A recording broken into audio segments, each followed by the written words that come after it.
أما بعد أعوذ بالله من الشيطان الرجيم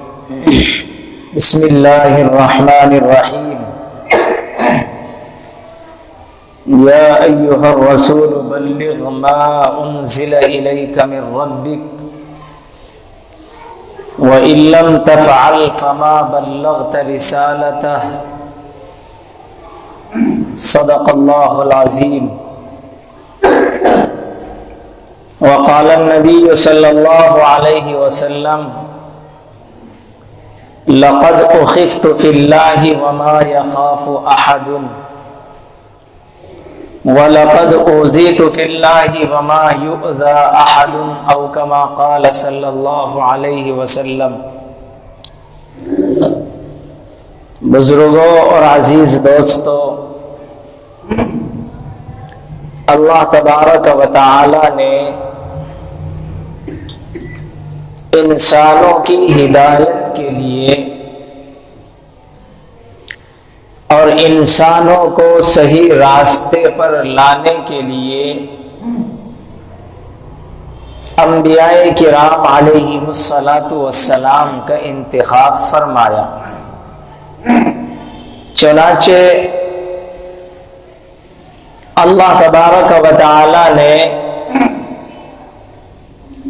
اس دنیا میں کم و بیش 1,24,000 انبیاء کرام علیہم الصلاۃ والسلام کو مبعوث فرمایا، اور سب نے اللہ کے بندوں کو اللہ سے جوڑا ہے۔ جتنے نبی دنیا میں آئے سب نے لوگوں کو اللہ سے جوڑا ہے اور اللہ کے قریب کیا ہے، چاہے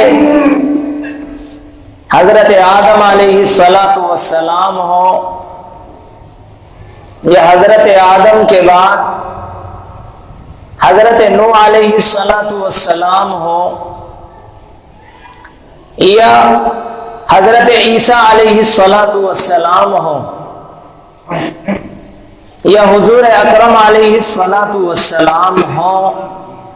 سب نے اللہ کے بندوں کو اللہ سے جوڑا ہے۔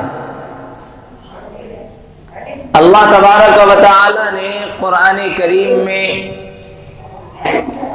انبیاء کرام علیہم السلام کے احوال کو بیان کیا ہے کہ انبیاء اللہ کے بندوں کو اللہ سے کیسے جوڑتے تھے اور اللہ کے بندوں کو اللہ کے کیسے قریب کرتے تھے۔ جتنے بھی نبی آئے سب نے لوگوں سے یہ کہا کہ اے لوگوں، ہمیں تم سے دنیا میں کچھ نہیں چاہیے، بلکہ ہم تمہیں اللہ کی طرف بلاتے ہیں، تم اللہ کو ایک مان لو اور نبی کی رسالت کا اقرار کر لو۔ چنانچہ جتنے بھی نبی آئے سب نے لوگوں کو اللہ سے جوڑا ہے۔ حضور اکرم علیہ السلام جو سب سے آخری نبی ہیں، تمام نبیوں کے سردار ہیں، آپ اس دنیا میں تشریف لائے، آپ نے لوگوں کو جمع کر کے لوگوں کو سمجھایا اور لوگوں کو بتلایا کہ لوگوں، اللہ ایک ہے، تم اللہ کو اللہ مانو اور میں آخری نبی ہوں، میری رسالت کا اقرار کرو۔ چنانچہ آپ علیہ السلام نے اپنے اس مشن کو لوگوں تک پہنچایا ہے، اور آپ علیہ السلام سے اللہ نے قرآن میں بیان کیا ہے۔ اللہ فرماتا ہے یا ایھا الرسول بلغ ما انزل الیک من ربک، اے پیغمبر، اے رسول، ہم نے جو پیغامات آپ کو دیے ہیں، جو احکامات آپ کو بتلائے ہیں، آپ کی ذمہ داری ہے کہ آپ ان پیغامات کو، ان احکامات کو لوگوں تک پہنچاؤ۔ چنانچہ نبی علیہ السلام نے امت کے ہر طبقے تک اور امت کے ہر فرد تک اس پیغام کو پہنچایا ہے اور اس مشن کو آپ علیہ السلام نے صحابہ تک پہنچایا اور صحابہ نے تابعین تک پہنچایا اور تابعین نے تابعین تک پہنچایا اور یہ مشن چلتا ہوا آیا حتیٰ کہ اللہ تبارک و تعالی نے اس مشن کو اس ہندوستان کی دھرتی پر پیدا کیا اور یہ مشن اس ہندوستان کی دھرتی پہ آیا اور اللہ نے اکابر علماء کے ذہنوں میں وہ بات ڈالی کہ جو بات اللہ تبارک و تعالی نے انبیاء کرام علیہم السلام تک پہنچائی اور علماء انبیاء کے وارث ہوتے ہیں، اسی مشن کو علماء نے آگے بڑھایا اور پھر اللہ تبارک و تعالی نے ان علماء کے ذریعے دارالعلوم دیوبند کا قیام عمل میں آیا اور پھر دارالعلوم دیوبند سے پڑھنے والے مختلف علماء کرام تھے۔ چنانچہ ایک طرف علم حدیث میں حضرت مولانا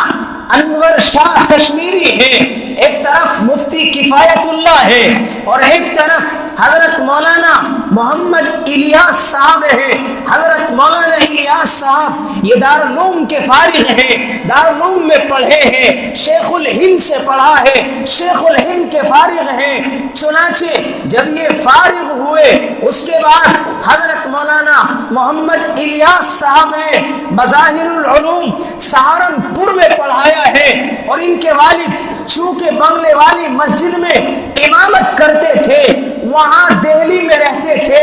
اب ان کے والد کا انتقال ہوا تو حضرت مولانا محمد الیاس صاحب نے مظاہر العلوم سہارنپور کو چھوڑا اور انہوں نے تبلیغ کا کام شروع کیا۔ چنانچہ 1925 میں تبلیغ کا یہ کام شروع ہوا ہے اور مولانا نے بڑی محنتیں کی ہیں۔ چنانچہ آپ نے اس کام کو شروع کیا اور ایسے لوگ جو نماز سے دور تھے، کلمے سے دور تھے، زکوٰۃ سے دور تھے، حج سے دور تھے، شراب نوشی میں مبتلا تھے، زنا کاری میں مبتلا تھے، حضرت نے محنت کی اور اس محنت کے نتیجے میں لوگ نماز کی طرف آنے لگے۔ لوگوں نے شراب کو چھوڑا، زنا کو چھوڑا، یہ سارے کاموں کو چھوڑا اور پھر وہ نماز کے عادی بنے، نماز پابندی سے پڑھنے والے بنے اور پھر اللہ نے ان لوگوں کے دل میں ایسا داعیہ پیدا کیا کہ وہ لوگ اس محنت میں لگے۔ چنانچہ اس محنت کے نتیجے میں لوگ اس سے جڑتے رہے۔ وہ لوگ جو غلط کام کرتے تھے آپ نے بھی دیکھا ہوگا، آپ نے اپنی آنکھوں سے دیکھا ہوگا، وہ لوگ جو غلط کاموں میں مبتلا تھے، شراب پیتے تھے، زنا کاری میں مبتلا تھے، جماعت والوں نے خوشامدیں کر کے ان کو سمجھایا، ان کو بتلایا اور پھر ان کے بتلانے کے نتیجے میں وہ لوگ نماز کے عادی بن گئے، دین کے داعی اور شیدائی بن گئے۔ یہ محنت حضرت مولانا محمد الیاس صاحب نور اللہ مرقدہ کی محنت تھی۔ چنانچہ انہوں نے محنتیں کی اور اس محنت کے نتیجے میں سن 1941 میں میوات میں ایک اجتماع ہوتا ہے اور اس اجتماع میں حضرت مولانا کی محنت اور ان کے ماننے والوں کی محنت سے ایک بڑا اجتماع کیا جاتا ہے اور اس اجتماع میں تقریباً 10 سے 15 ہزار افراد جمع ہوتے ہیں اور اس محنت کے نتیجے میں ساری دنیا میں اللہ نے دین کے ماننے والے، دین کے داعی اور دین کے شیدائی پیدا کیے ہیں۔ آج میرے بھائیوں اور بزرگوں، جہاں مدارس سے قوم کو فائدہ ہوا ہے، جہاں دارالعلوم سے قوم کو فائدہ ہوا ہے، جہاں مدارس سے لوگوں میں تعلیم آئی ہے، لوگوں میں دین کی بیداری آئی ہے، وہیں تبلیغی جماعت سے بھی لوگوں میں دین کی بیداری آئی ہے، لوگوں میں نمازی پیدا ہوئے ہیں، لوگوں میں قرآن کے سیکھنے والے پیدا ہوئے ہیں، لوگوں میں قرآن کے پڑھنے والے پیدا ہوئے ہیں۔ اس لیے یہ تبلیغی جماعت کی محنت یہ وہ محنت ہے کہ جس کا تعلق دارالعلوم دیوبند سے ہے اور جس کا تعلق ان مدارس سے ہے اور جن کا تعلق ان علماء سے ہے۔ اس لیے میرے بھائیوں اور بزرگوں، یہ تبلیغی جماعت نہ کوئی فرقہ ہے، نہ کوئی یہ آپ یہ مان کے چلو کہ نہ یہ کوئی دوسری جماعت ہے بلکہ علماء دیوبند میں ہی اہل سنت والجماعت کی ایک بہت مضبوط جماعت ہے کہ اس کے کارنامے ایسے ہیں کہ اگر آپ کو اس کے کارنامے بتلائے جائیں، آپ کو اس کی تاریخ بتلائی جائے تو وقت کم ہے، تاریخ اس کی ختم نہیں ہو سکتی۔ 100 سال کا زمانہ ہے، تقریباً 100 سال ہونے والے ہیں۔ 1925 میں اس کا آغاز ہوا اور 2021 چل رہا ہے۔ 2-3 سال کے بعد اس جماعت کو 100 سال ہو جائیں گے، اور یہ ایسے ہی نہیں بنی بلکہ اس کے جو افراد ہیں اور اس کو چلانے والے اور جنہوں نے اس کا آغاز کیا ہے، اس خاندان میں اللہ تبارک و تعالی نے اتنے بڑے بڑے علماء پیدا کیے ہیں کہ اگر ہم ان کا نام سنتے ہیں تو ہمارے رونگٹے کھڑے ہو جاتے ہیں۔ حضرت مولانا محمد الیاس صاحب، ان کے بیٹے حضرت مولانا محمد یوسف صاحب، ان کے بیٹے حضرت مولانا محمد ہارون صاحب، اور ان کے بیٹے حضرت مولانا محمد سعد صاحب دامت برکاتہم العالیہ۔ یہ سلسلہ تو وہ ہے جو حضرت مولانا الیاس صاحب سے ہیں، اور ان کے جو رشتہ دار ہیں، خاندان والے ہیں، حضرت مولانا شیخ الحدیث محمد زکریا نور اللہ مرقدہ، اور ان کے والد حضرت مولانا محمد یحییٰ نور اللہ مرقدہ، اور اس کے علاوہ بے شمار وہ علماء کہ جنہوں نے بڑی قربانیاں دی ہیں، جنہوں نے اپنی جان کو، اپنے مال کو، اپنے وقت کو، سب کچھ اس کام کے لیے کھپایا ہے، سب کچھ اس کام میں لگایا ہے۔ تو پھر اللہ نے اس جماعت میں وہ اخلاص پیدا کیا ہے کہ 100 سال ہو گئے ہیں اور یہ کام ساری دنیا میں چل رہا ہے۔ لوگوں میں غلط فہمی ہو گئی کہ سعودی عرب میں تبلیغی جماعت پر پابندی لگا دی گئی ہے۔ اصل میں مسئلہ یہ ہوا کہ ایک جماعت ہے افریقہ کی، جماعت الدعوہ، تو پابندی اس جماعت پر لگی ہے اور افواہیں پھیل گئی کہ تبلیغی جماعت پر پابندی لگ گئی۔ نہیں، تبلیغی جماعت کا کام تو صرف اور صرف اللہ کے بندوں کو اللہ سے جوڑنا ہے، ان کا اور کوئی کام نہیں ہے۔ یہ تو صرف لوگوں کی خوشامدیں کرتے ہیں، لوگوں کی خوشامدیں کر کے ان کو مسجد سے جوڑتے ہیں، ان کو نماز سے جوڑتے ہیں، ان کو برے کاموں سے جوڑتے ہیں۔ اگر ہم نے ہماری آنکھوں کے سامنے برائی ہوتی رہی اور ہم نے اس پر نکیر نہ کی تو کل قیامت کے میدان میں بھی اور دنیا میں اگر عذاب آئے گا تو اللہ تبارک و تعالی اس عذاب سے ہمیں بھی نہیں بچائیں گے۔ آپ نے سنا ہوگا، مشہور روایت ہے کہ اللہ تبارک و تعالی نے حضرت جبرائیل علیہ السلام کو حکم دیا کہ آپ فلاں بستی کو جا کر الٹ دو، اس کو تہس نہس کر دو۔ حضرت جبرائیل علیہ السلام اس بستی میں پہنچتے ہیں، وہاں ایک اللہ کا بندہ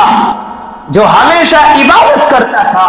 پلک جھپکنے کے برابر بھی کبھی اس نے برائی نہیں کی تھی۔ حضرت جبرائیل نے عرض کیا، اے اللہ،